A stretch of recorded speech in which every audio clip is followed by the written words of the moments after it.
هديت قلبي شكرا نورت دربي شكرا نورت دربي شكرا. أعوذ بالله من الشيطان الرجيم. بسم الله الرحمن الرحيم. الحمد لأهله والصلاة على أهلها. أما بعد، قال الله تبارك وتعالى في القرآن المجيد: بسم الله الرحمن الرحيم. ذلك الكتاب لا ريب فيه هدى للمتقين. گفتگو اپنے 7ویں مرحلے میں ہے، یعنی قرآن مجید کے 7ویں پارے کا مختصر تعارف۔ اس پارے میں 2 حصے ہیں۔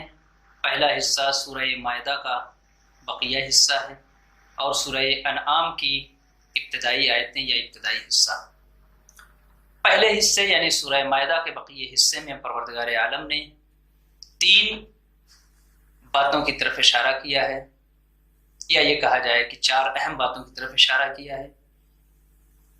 حبشہ کے نصارہ کی تعریف کی ہے پروردگار عالم نے اس سورہ میں، اور ایک رائج معیار اس کی نفی کی ہے، اور ایک تربیتی نقطے کی طرف اشارہ کیا ہے۔ حلال و حرام کے چند مسائل اور قیامت اور تذکرہ حضرت عیسیٰ کو بیان کیا ہے۔ حبشہ کے نصارہ کی تعریف پروردگار عالم نے کیوں کی، کیا وجہ تھی کہ خداوند عالم کو ان کی تعریف کرنی پڑی؟ اس کی وجہ یہ ہے کہ جب حبشہ کے نصارہ کے سامنے قرآن مجید کی تلاوت کی جاتی تھی تو ان کی آنکھیں ڈبڈبا جاتی تھیں، اور قرآن یعنی گویا ان کے اندر وہ زمینہ پایا جاتا تھا جسے زمینہ ہدایت کہا جاتا ہے۔ دوسری چیز، ایک رائج معیار جس کی نفی پروردگار عالم نے کی ہے، اور ایک تربیتی نقطے کی طرف اشارہ کیا ہے۔ وہ رائج معیار جو معاشرے میں پایا جاتا ہے وہ اکثریت ہے۔ ہم اور آپ یہ سمجھتے ہیں کہ اکثریت، کسی بھی شے میں اکثریت ہونا صحت اور صحیح ہونے کی علامت ہے، جبکہ پروردگار عالم اس کی نفی کر رہا ہے کہ یہ معیار تمہارا بیجا اور غلط معیار ہے۔ ایسا نہیں ہے کہ جہاں اکثریت پائی جائے وہاں صحت اور درستی پائی جائے، نہیں، بلکہ اکثریت کوئی معیار نہیں ہے۔ خداوند عالم نے اس کی نفی کی اور اس سے منع کیا۔ دوسری چیز، انبیاء اور رسولوں کے سلسلے سے کہا کہ انبیاء کے ساتھ، اولیاء کے ساتھ، رسولوں کے ساتھ ادب سے پیش آؤ۔ اور حلال و حرام کے چند مسائل ہیں جسے پروردگار عالم نے اس آیت میں بیان کیا ہے، اس سورہ میں بیان کیا۔ آواز دی ہر چیز خود سے حلال یا حرام نہ بناؤ، اور رہبانیت کی طرف نہ جاؤ، یعنی رہبانیت کی پروردگار عالم نے نفی کی ہے۔ ایسا نہ ہو کہ بال بچوں کو چھوڑ کر پہاڑوں کی طرف چلے جاؤ، کس لیے؟ تاکہ اللہ کی عبادت کرو۔ ایسی عبادت پروردگار عالم کو پسند نہیں ہے۔ پروردگار عالم یہ چاہتا ہے کہ جہاں پر تم میری عبادت کرو وہیں پہ اپنے بال بچوں اور معاشرے سے بھی تمہارا رابطہ مضبوط اور قوی ہونا چاہیے۔ یمین غموس پر کفارے کا ذکر کیا ہے۔ اگر کوئی جھوٹی قسم کھا رہا ہے تو اسے کفارہ دینا ہے۔ اس کا بھی ذکر ہے کہ 10 مسکینوں کو کھانا کھلانا ہے، یا لباس پہنانا ہے، یا ایک غلام آزاد کرنا ہے۔ اور اگر یہ تینوں چیزیں انسان نہ کر سکے تو 3 دن تک انسان کو روزہ رکھنا ہے۔ شراب، جوا، بت پرستی وغیرہ کی ممانعت اور ان کی حرمت کو بیان کیا گیا ہے۔ حالت احرام میں محرم کے اوپر شکار کو حرام قرار دیا ہے۔ حرم میں داخل ہونے کے والوں کے لیے مقام امن بیان کیا ہے، یعنی اگر کوئی حرم میں داخل ہو جائے، جیسا کہ گزشتہ پارے میں بھی اس کا ذکر ہوا، تو وہ امن کا مقام ہے، جہے امن ہے۔ چوتھی چیز، قیامت اور تذکرہ حضرت عیسیٰ علیہ تحیۃ والثناء ہے کہ قیامت کے دن انبیاء کرام علیہ السلام سے پوچھا جائے گا کہ جب تم نے ہمارا پیغام پہنچایا تو تمہیں کیا جواب ملا، یا وہ عوام کی طرف سے تمہیں کیا جواب دیا گیا۔ اسی سوال و جواب کے تناظر میں پروردگار عالم نے حضرت عیسیٰ کے اوپر اور ان کے حواریوں کے اوپر نازل ہونے والے مائدے کا تذکرہ کیا کہ جب انہوں نے کہا جناب عیسیٰ سے کہ پروردگار عالم سے آپ اپنے خدا سے یہ کہیے کہ ایسی نعمت ہم پر نازل کریں جس میں دنیا کی نعمت کے علاوہ آخرت کی تمام نعمتیں موجود ہوں، تو پروردگار عالم نے مائدے کو نازل کیا۔ اس میں جناب عیسیٰ کا ذکر ہے اور اس مائدے کا تذکرہ ہے جو پروردگار عالم نے جناب عیسیٰ کے اصحاب پہ نازل فرمایا تھا۔ دوسرا حصہ اس پارے میں سورہ انعام کا ابتدائی حصہ ہے، جس میں پروردگار عالم نے چند باتوں کی طرف اشارہ کیا ہے، توحید کی طرف اشارہ ہے، رسالت کی طرف اشارہ ہے، قیامت کو بیان کیا ہے اور کچھ تربیتی اور اخلاقی نکات کو بیان کیا ہے۔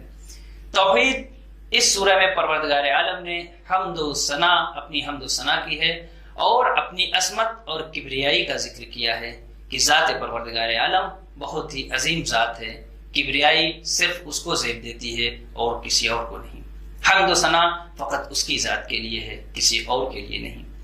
رسالت کا ذکر ہے کہ جس میں بتایا گیا کہ پیغمبر بھی تمہارے جیسے بشر ہیں، لیکن وہ مقام بھی بیان کیا گیا جہاں پہ پیغمبر اور ہمیں تفکیک ہو جاتی ہے، جدائی ہوتی ہے۔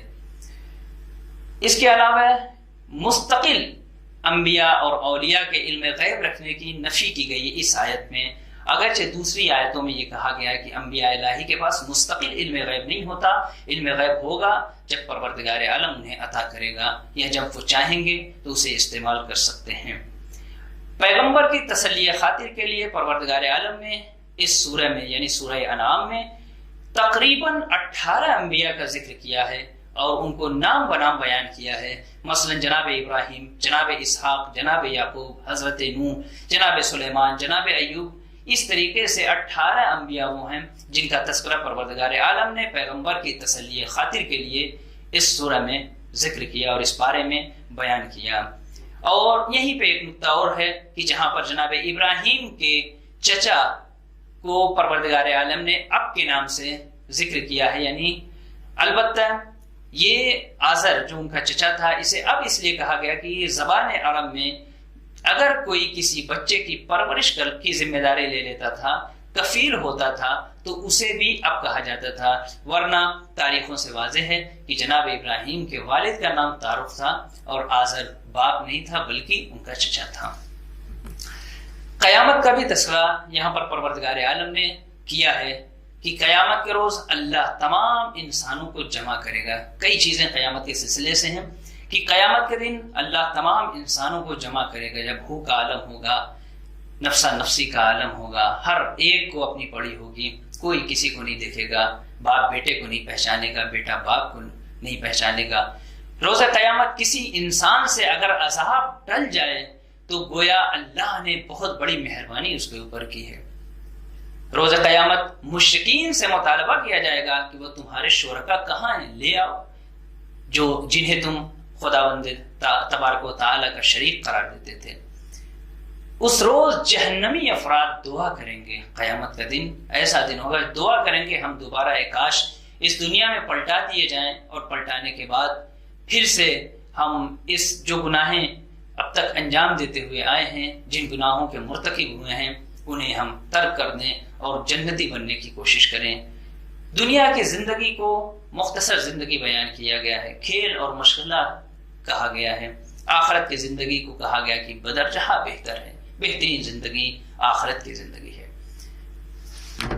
اور ایک اہم مسئلہ جو اس آیت میں تھا، یہ کہا گیا کہ پروردگار عالم کی ذات کو ان ظاہری آنکھوں سے نہیں دیکھا جا سکتا۔ پروردگار عالم کو دیکھا نہیں جا سکتا، اگرچہ ہم نے دیکھا بہت ساری روایتیں جو عامہ سے نقل ہوئی ہیں، جو مذہب اہل بیت سے ہٹ کے نقل ہوئی ہیں، اس میں کہا گیا پروردگار عالم کو اس دنیا میں نہیں لیکن آخرت میں دیکھا جا سکتا ہے، اگرچہ ایسا نہیں ہے۔ خداوند عالم کی ذات ان آنکھوں سے کبھی نہیں دیکھی جا سکتی، نہ اس دنیا میں اور نہ آخرت میں۔ کچھ تربیتی اخلاقی نکات اس میں بیان کیے گئے ہیں، توبہ کی حقیقت کو بیان کیا ہے، اصلاح اور گزشتہ جو انسان گناہوں کو انجام دے دیے ہے اس کی تلافی کے لیے کہا گیا، اور یہ بھی کہا گیا جس محفل میں، جس مجلس میں آیات الہی کا تمسخر ہو اس محفل میں انسان نہ جائے، منع کیا گیا ہے ایسی محفلوں میں شرکت کرنے سے جہاں آیات الہی کا مذاق اڑایا جائے۔ اور آخری اور اہم بات جس کی طرف اس آیت میں، اس سورہ میں اشارہ کیا گیا ہے کہ سب کرنے یعنی گالی گلوچ کرنے سے روکا گیا ہے۔ محترم ناظرین، ایک اہم پیغام ہے پروردگار عالم کا تربیتی کہ انسان کسی کو سب و شتم نہ کرے، برے الفاظ سے نہ پکارے، گالی گلوچ سے خصوصاً انسان پرہیز کرے، اس لیے کہ یہ زبان ہے جو انسان کو انہی گالی گلوچ کی وجہ سے جہنم تک لے جانے والی ہے۔ اور یہ ایک ایسی چیز ہے، بہت افسوس ہوتا ہے جب ہم اپنے معاشرے میں، اپنے سماج میں دیکھتے ہیں باپ بیٹے کے سامنے، ماں بیٹے کے سامنے، باپ بیٹی کے سامنے، بیٹی ماں کے سامنے ایک دوسرے کو گالیاں دیتے ہیں، بھائی بھائی کے سامنے۔